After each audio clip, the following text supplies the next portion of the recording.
So why is the Virgin Mary important for us as Orthodox Christians? Father Gabriel, I love having these discussions with you because we try to dive deeply into our theology and our faith, and you help challenge by asking those sometimes hard questions. And the Holy Trinity saves mankind from corruption of body and soul.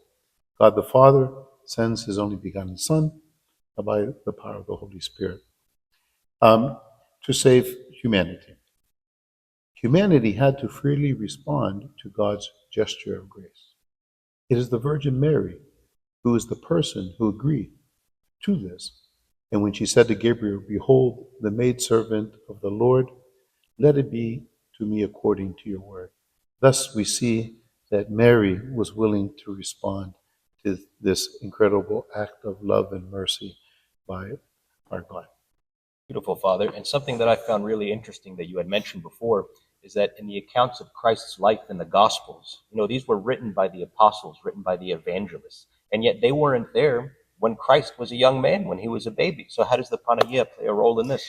Well, we have to really look at the Virgin Mary also as a major source for the New Testament Gospels.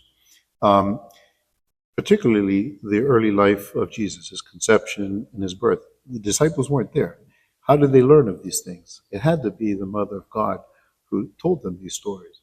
And we know that in her life, after the Lord ascended and resurrected and ascended, that the disciples spent a lot of time around her, being comforted by her, being strengthened by her, and learning from her.